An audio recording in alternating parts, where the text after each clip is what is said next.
प्रिय छात्रों, पिछली कक्षा में हम लोगों ने केंद्रीय बैंक का अर्थ, केंद्रीय बैंक की परिभाषा तथा केंद्रीय बैंक और व्यापारिक बैंक में अंतर स्पष्ट कर लिए थे। आज हम लोग केंद्रीय बैंक के कार्य पर चर्चा करेंगे। केंद्रीय बैंक का जो पहला कार्य होता है, नोट निर्गमन का एकाधिकार। किसी भी देश में जो नोट निर्गमन का अधिकार होता है उस देश के केंद्रीय बैंक को होता है। भारत में बात करें तो जो नोट निर्गमन का एकाधिकार है वो रिजर्व बैंक ऑफ इंडिया के पास है। जो हमारा आरबीआई है वो 2 रुपए से लेकर 2000 रुपए तक के नोट का निर्गमन करती है। 1 रुपए के नोट का जो निर्गमन होता है वो भारत सरकार करती है। इसी प्रकार हर देश में जो भी नोट निर्गमन का कार्य होता है, नोट की छपाई का काम होता है, वह उस देश का केंद्रीय बैंक करता है।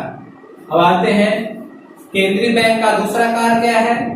सरकार का बैंकर, एजेंट व सलाहकार। जो केंद्रीय बैंक होता है वो उस देश के सरकार का बैंकर होता है, सरकार का एजेंट होता है और सरकार का सलाहकार होता है। यहाँ हम बैंकर से आशय सरकार के बहुत से जो कोष होते हैं वो केंद्रीय बैंक में जमा होते हैं। इस हिसाब से केंद्रीय बैंक सरकार का बैंकर होता है। सरकार के बहुत से प्रतिभूतियों का विक्रय केंद्रीय बैंक करता है। इस हिसाब से केंद्रीय बैंक सरकार का एजेंट हुआ। विभिन्न नीतियों के निर्माण के समय केंद्रीय बैंक सरकार को सलाह देता है। इस हिसाब से केंद्रीय बैंक सरकार का सलाहकार भी होता है। अगला कार्य है विदेशी विनिमय कोषों का संरक्षण। जो केंद्रीय बैंक होता है उस देश में जितनी भी विदेशी मुद्रा होती हैं उन विदेशी मुद्रा का संरक्षक होता है। विदेशी व्यापार के लिए विदेशी मुद्रा की व्यवस्था रिजर्व बैंक के निर्देशानुसार ही होता है। अगला कार्य है बैंकों का बैंक। जिस प्रकार हमारा पैसा बैंक में जमा होता है उसी प्रकार जितने भी बैंक होते हैं उनका एक हिस्सा जो जनता से पैसा जमा करते हैं उसका एक सर्टेन % आरबीआई के या केंद्रीय बैंक के पास जमा होता है।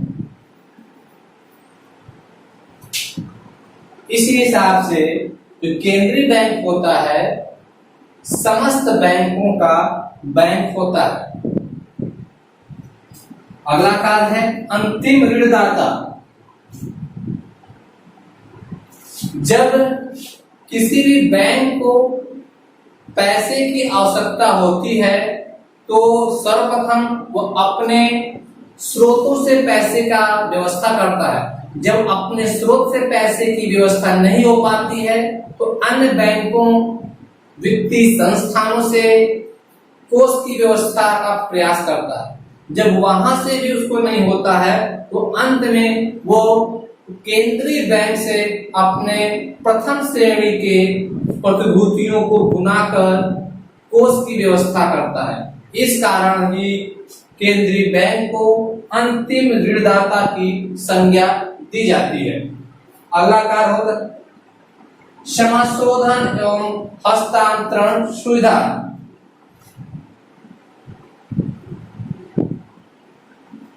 समाशोधन, आप जानते हैं कि बैंक जो लेन देन करता है उनका समायोजन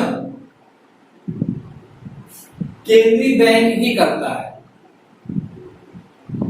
ये समायोजन की सुविधा ही समाशोधन कहलाता है।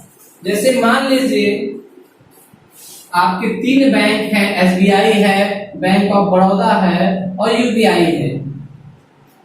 अगर ए व्यक्ति का बैंक एसबीआई में है, इसने बी व्यक्ति को चेक दे दिया और बी ने बैंक ऑफ बड़ौदा से अपने खाते में डाल दिया, जबकि ए का पैसा एसबीआई में था लेकिन बी ने बैंक ऑफ बड़ौदा से पैसा ले लिया क्योंकि इसका खाता यहां पर था।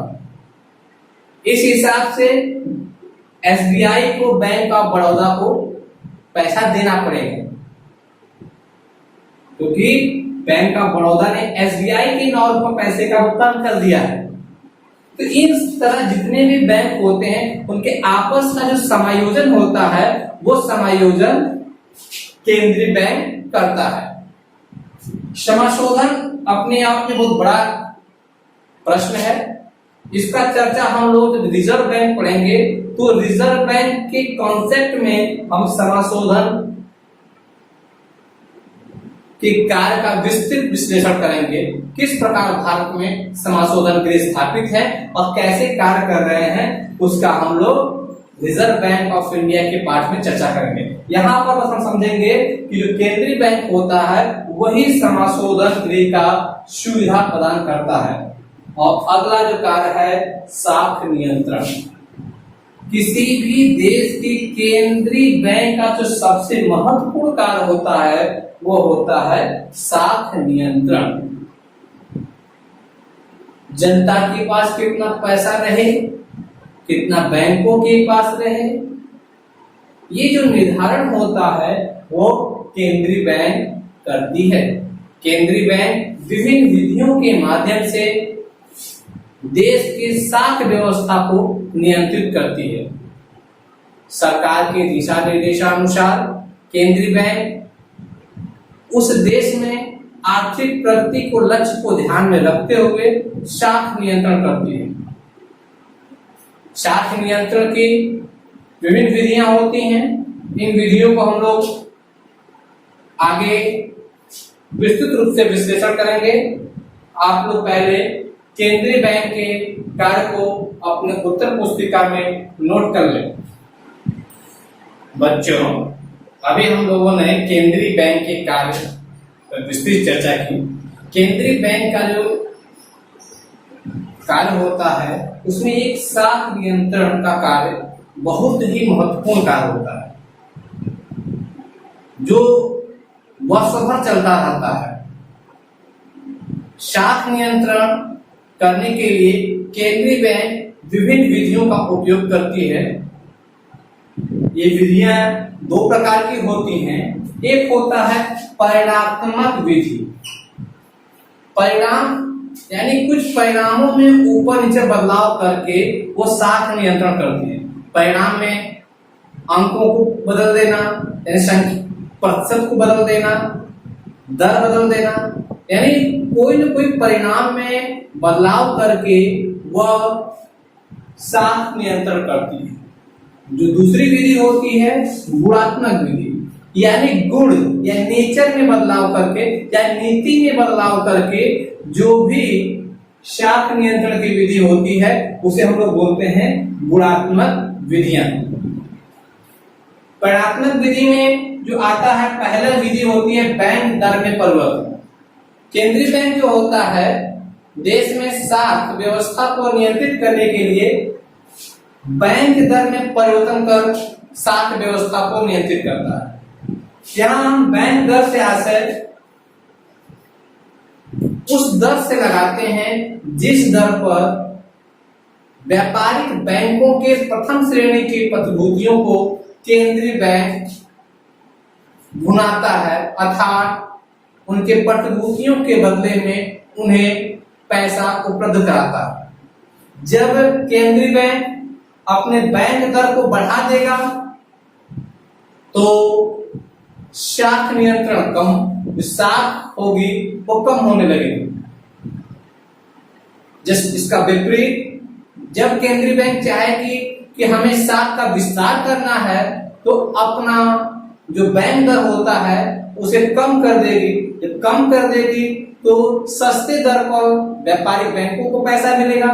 जब सस्ते दर पर व्यापारिक बैंकों को पैसा मिलेगा तो वो जनता को पैसा देंगे। इसका प्रभाव होगा कि जो आपका साख का विस्तार होने लगेगा। जो दूसरी क्रिया होती है खुले बाजार की क्रिया।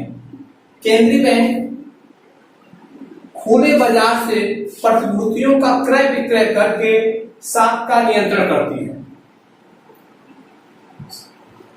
खुले बाजार में जब केंद्रीय बैंक चाहता है कि साख का विस्तार हो तो प्रतिभूतियों को खरीदने लगती है। जब प्रतिभूतियों को केंद्रीय बैंक खरीदेगी उसके बदले में पैसा देगी, वो पैसा बैंकों को जाएगा, फिर वो बैंक जनता को पैसा देंगे, जिससे जनता में मुद्रा की मात्रा बढ़ जाएगी। जस्ट इसके विपरीत जब केंद्रीय बैंक चाहेगा कि साख का संकुचन हो तो क्या करेगी कि प्रतिभूतियों को बेचने लगेगी। जब प्रतिभूतियां बेचेंगी तो व्यापारिक बैंक प्रतिभूतियों को खरीदेंगे, जिसके कारण व्यापारिक बैंकों के पास कोष कम हो जाएंगे। जब कोष कम हो जाएंगे तो जनता को कम मात्रा में ऋण उपलब्ध करा पाएंगे, जिसके परिणाम स्वरूप जनता के पास मुद्रा की मात्रा कम हो जाएगी। तो तीसरी व्यवस्था है परिणात्मक विधि की, बैंकों के नकद कोषानुपात में परिवर्तन।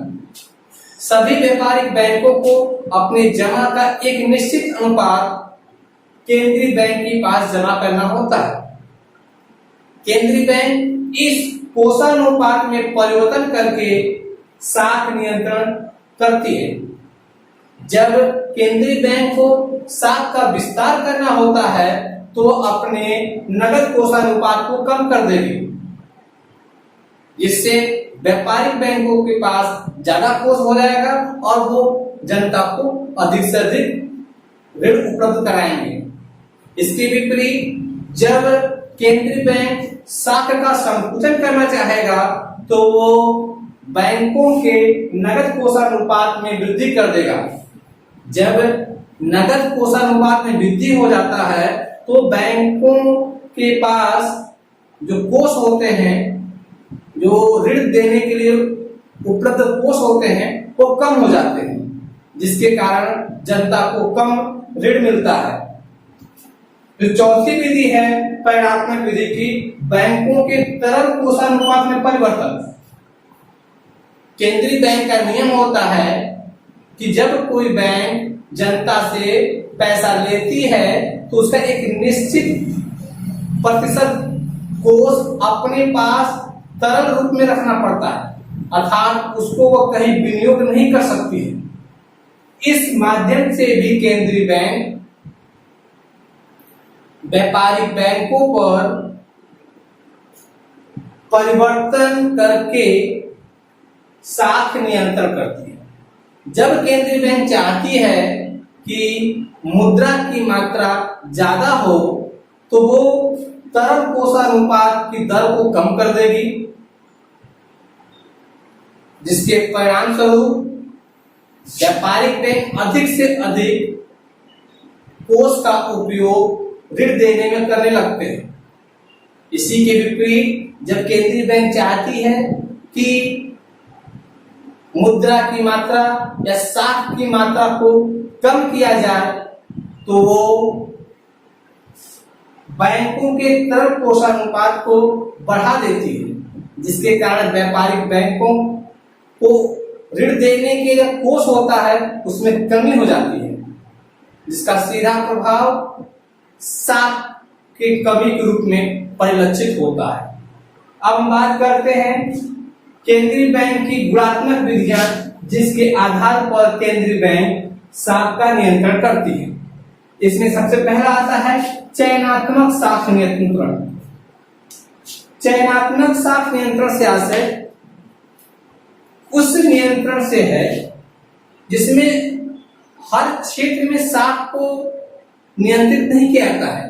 किसी क्षेत्र विशेष में साख को नियंत्रित किया जाता है, किसी क्षेत्र विशेष में नहीं किया जाता है। अर्थात केंद्रीय बैंक किसी क्षेत्र विशेष में अधिक ऋण देना चाहती है और किसी क्षेत्र विशेष में कम देना चाहती है। जैसे आजकल कृषि क्षेत्रों में ज्यादा आपको देख रहे होंगे, तो वहां पर विभिन्न योजनाओं के माध्यम से साख बांटी जा रही है, ऋण उपलब्ध कराया जाता है। तो ये जो होता है, इस विधि से भी केंद्रीय बैंक साख का नियंत्रण करती है। तो दूसरा होता है साख की राशनिंग। साख की राशनिंग से ऐसा होता है उचित बंटवारा। अगर हमारे पास 12 या 15 बैंक है, वर्तमान समय में अगर सार्वजनिक बैंक की बात करें तो 12 ही है, अगर सबको चाहिए पैसा केंद्रीय बैंक से, और केंद्रीय बैंक के पास इतना पैसा नहीं है कि वो दे दे जिससे कि आर्थिक नीति पर प्रभाव न पड़े, तो वो क्या करती है, राशनिंग कर देती है कि नहीं भाई आप मांगोगे इतना तो हम देंगे आपको इतने, हम इतना ही देंगे जिससे कि आपका भी काम चल जाए और हमारे साख व्यवस्था पर भी कोई प्रभाव न पड़े। तो इस साख की राशनिंग के द्वारा भी केंद्रीय बैंक साख का नियंत्रण करती है। तो तीसरा विधि है गुणात्मक विधि का नैतिक दबाव। इस विधि में केंद्रीय बैंक कोई भी कानूनी कार्य नहीं करती है, वो व्यापारिक बैंकों को नैतिक दबाव देती है। देखिए हमारी ये नीति ऐसी है, हम चाह रहे हैं कि मुद्रा का विस्तार हो, हम चाह रहे हैं कि मुद्रा का संकुचन हो, आप ऐसे कार्य करिए। यानी यहाँ पर कोई लीगल कार्य नहीं हो रहा है, केवल नैतिक दबाव के माध्यम से केंद्रीय बैंक साख पर नियंत्रण करती है। चौथा जो होता है प्रचार। केंद्रीय बैंक अपनी जो साख नीति का ज्यादा से ज्यादा जब प्रचार कर देती है, तो बैंकों को मजबूरीवश केंद्रीय बैंक के साख नीति के साथ चलना पड़ता है। यदि केंद्रीय बैंक की साख नीति को वो नहीं अपनाएंगे तो उनके प्रति जनता का आक्रोश हो जाता है। जो पांचवी विधि है प्रत्यक्ष कार्रवाई की। केंद्रीय बैंक जैसा कि आप जानते हैं उस देश का शीर्ष बैंक होता है, उसे किसी भी बैंक के खिलाफ कार्रवाई करने का अधिकार होता है।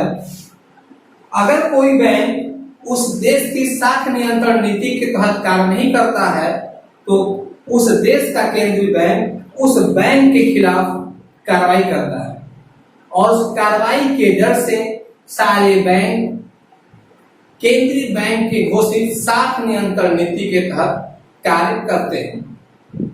आज की कक्षा में हम लोगों ने